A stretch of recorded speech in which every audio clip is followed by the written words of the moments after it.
Allez, on parle du vieillissement démographique qui s'accélère en France. Est-ce qu'on est vraiment préparé face à cette bombe démographique, encore une fois du vieillissement qui se profile devant nous? On en parle avec Béatrice Mathieu. Bonjour Béatrice. Bonjour. Rédactrice en chef adjointe à l'Express. Vous titrez, on va le voir cette semaine, dans l'hebdo, voilà, le péril gris vieillissement. Je veux dire, mais quoi de neuf, docteur? Pourquoi en parler maintenant? Parce qu'il y a la réforme des retraites, parce que... Parce qu'il y a la réforme des retraites. Il y a bientôt une loi qui a été annoncée par Édouard Philippe dans son discours de politique générale sur la dépendance en fin d'année. Donc la France vieillit, elle vieillit très vite. Ça s'accélère vraiment parce que c'est hyper bien documenté. Il y a beaucoup de chiffres dans votre enquête. Ah ben oui, et alors on part surtout d'un constat qui est une sorte de déni français sur ce sujet-là. On a longtemps pensé que finalement la natalité française, qui était un peu plus dynamique, vaillante que celle de nos voisins allemands et italiens ou même irlandais, nous protégeait. Parce qu'il est vrai, on fait 800 000, c'est quoi les chiffres? Oui, mais bon, c'est pas suffisant, c'est pas suffisant. Et même si on avait aussi une immigration qui faisait qu'on avait l'impression en fait que la France était moins touchée que d'autres pays par le vieillissement. C'est faux quand on regarde des prévisions de long terme, le trend en fait de long terme, des prévisions qui sont faites par l'INED, par l'INSEE sur l'évolution de la population. Non, il y a un basculement démographique qui est à l'heure, avec des chiffres qui sont assez impressionnants. Malgré notre natalité, malgré notre natalité. Donc il faut sortir du inédit français. On n'arrête pas de nous balancer à la figure cette natalité, mais ça ne suffit pas, parce que vous allez avoir des cohortes en fait très très importantes de tous ceux qui sont nés des fameux baby boomers, qui vont arriver de plus en plus eux à la retraite et qui vieillissent et dont l'espérance de vie en fait est assez longue. J'ai plus les chiffres en tête. Alors les chiffres en tête, les plus de 85 ans vont doubler, quintupler, je sais plus. Alors les plus de 75 ans, d'ici 2070, les plus de 75 ans vont doubler. Le nombre des plus de 75 ans va doubler dans la population française. Les plus de 85 vont quadrupler. À quel horizon 2070. Ah, on sera dedans. Ah mais oui, on sera dedans. Oui, vous et moi. On sera ensemble dans notre EHPAD. Dans notre EHPAD, subclaquant dans une EHPAD, dans un EHPAD bondé. Non, pas du tout, oui, mais pas moi. En ce moment. Bon, et donc, quels sont les chiffres alors? Donc les chiffres. Donc, on a aujourd'hui 13,1 millions de Français qui ont plus de 65 ans. 2070, on en aura 22 millions. Wow. 22 millions, c'est 30% de la population française. On sait que... Alors que c'est 20% aujourd'hui. Voilà, au milieu du siècle, on aura, les plus de 65 ans seront 35% plus nombreux que les moins de 20 ans. Donc il y a un basculement démographique qui est en cours, qui va s'accélérer, et on n'en parle pas. On parle un peu de la réforme des retraites, on s'écharpe sur 2-3 bidouillages. La question du grand âge est évacuée depuis des années. Grand âge, c'est la dépendance? C'est la question de la dépendance. Et puis en fait... Sur le nombre de plus de 85 ans, j'ai vu le chiffre en tête, sur les plus de 85 ans, ils en ont 2070, pareil, il y en aura une cohorte aussi. Hein. Les personnes en situation de dépendance, c'est le rapport Libaud qui est sorti il y a quelques temps, qui avait été commencé par Agnès Buzyn. En situation de dépendance, on en a 1,5 million aujourd'hui. En 2050, on devrait en avoir 2,2 millions. Ouais. Tout ça, c'est mécanique, c'est statistique, mécanique. Et ça remet tout en cause dans notre société. Ça remet en cause notre modèle social hérité du Conseil national de la résistance, notre modèle de santé, notre modèle de retraite, la question du grand âge. Et donc on n'est pas préparé face, encore une fois, à ce vieillissement, on n'est pas préparé parce qu'il y a cette forme de déni? Il y a cette forme de déni, et il faut voir qu'encore une fois, c'est une question très mathématique, très statistique. Notre système, notamment de retraite, il est basé sur une équation, c'est-à-dire un nombre d'actifs, de cotisants, par rapport au nombre de retraités. Aujourd'hui, grosso modo, vous êtes à 1,7 cotisants pour un retraité. On était dans les années 70 à 4, un truc comme ça. Demain, vous serez à 1,3. Donc, vous n'avez pas tellement de choix. Soit vous acceptez, et c'est un contrat social, un consensus social, soit effectivement tout le monde accepte d'avoir beaucoup moins, on donne beaucoup moins aux retraités, une vraie dégradation des retraites. Retraite et aussi système médical. Bien sûr, non, mais social, il y a pas seulement les retraites pour bien le coup. Bien sûr, non, mais il y a plusieurs bombes. Hein. Spécifiquement sur la question des retraites, soit on dégrade les pensions de façon très importante, le fameux taux de remplacement, soit on augmente les cotisations de façon très importante, et là vous rebutez sur la question du pouvoir d'achat et de la compétitivité des entreprises, soit vous allongez la durée de travail, vous faites en sorte qu'il y ait plus de cotisants. Là où il y a un déni français, c'est que la France est un des pays, c'est le pays de l'OCDE, des 22 pays de l'OCDE, où on part le plus tôt du marché du travail, on sort le plus tôt du marché du travail. Et on reste le plus longtemps à la retraite. Et le pays où on reste le plus longtemps, où l'espérance de vie, en fait, quand on est sorti du marché du travail, est la plus longue. Et là, on sait que mathématiquement, ça pose problème. En termes mathématiquement, pour boucler le voilà, financement comme de tout disent ça. les mathématiciens, ça boucle pas. Ouais. Par ailleurs, quand vous rajoutez là-dessus, et c'est pour ça que, en fait, c'est un problème qui est systémique.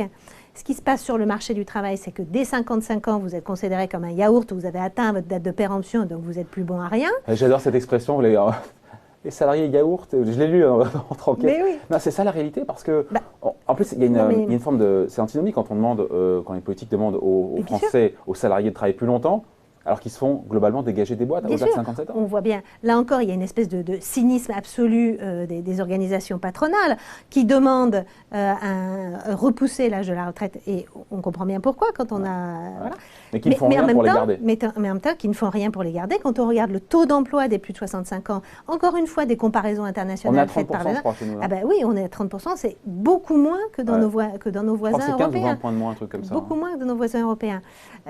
Et donc, on sait bien que dans tous les programmes de restructuration, les plans de départ volontaires, il y a des bonifications pour les plus de 50 ans, pour les plus de 55 ans, que les formations sont réservées aux trentenaires, aux cadras, et que les gens en formation qui ont plus de 55 ans, ben, il n'y en a quasiment plus.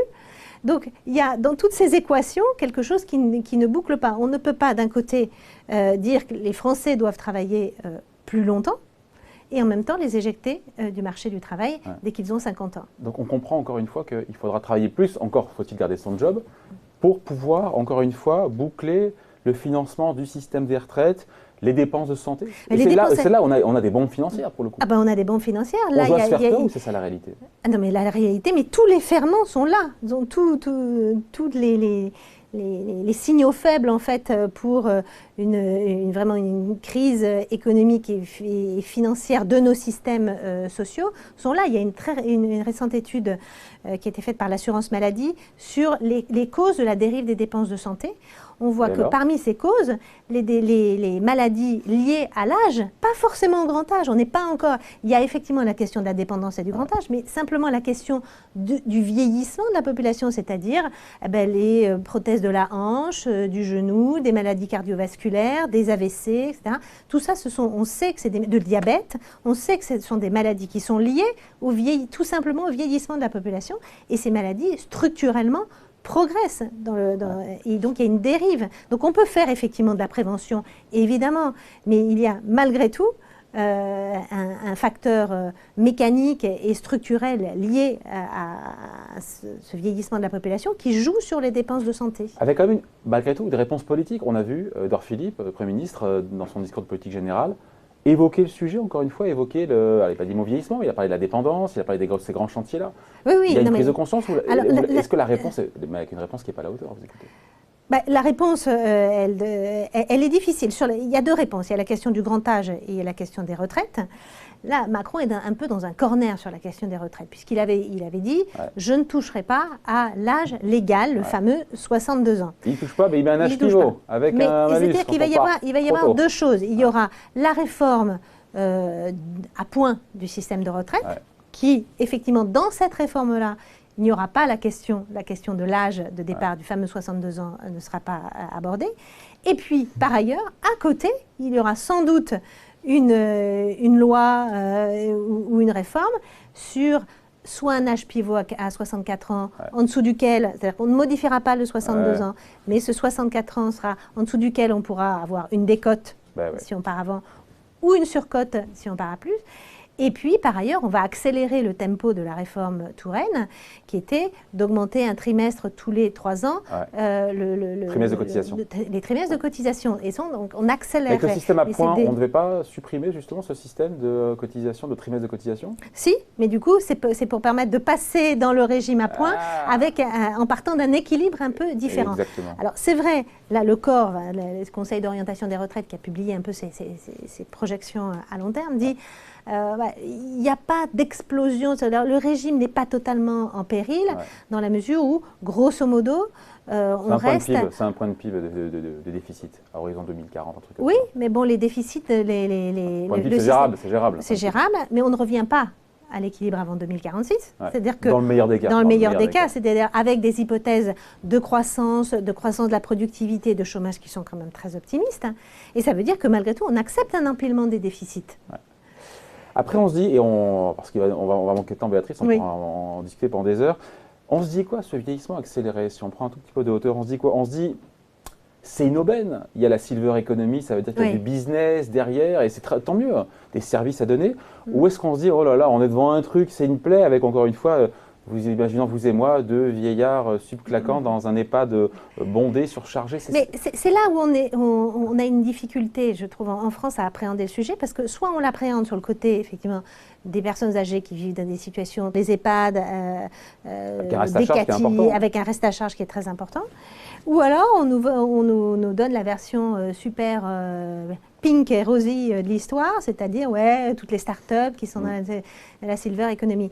En réalité, on appréhende mal la diversité des situations de la personne retraitée. C'est-à-dire qu'entre un retraité qui a 60 ans, qui a plutôt bien profité des 30 glorieuses, qui part à la retraite avec un très gros patrimoine immobilier, la personne qui a 75 ans et celui qui en a 90 ans, ce sont pas des blocs homogènes, monolithiques. Ce pas des blocs monolithiques. Et d'une part, on a ce déni, on ne veut pas voir, nous le retraité, c'est celui qui est proche de la mort, et donc c'est quelque chose qui nous fait peur, et on ne veut pas voir ça, donc il y a ce déni-là. Et par ailleurs, une difficulté à appréhender les différents âges, et le fait que ce n'est pas un bloc homogène. Voilà donc, enquête, on va revoir la couverture, enquête à retrouver cette semaine. Très belle couverture, on est très très content, notre illustrateur. Oui, très réussi, donc le vieillissement, ce péril gris, ce déni français face à ce vieillissement démographique et cette bombe financière au pluriel potentielle donc à retrouver dans l'Express qui vient de sortir en kiosque. Merci Béatrice. Merci. Bye.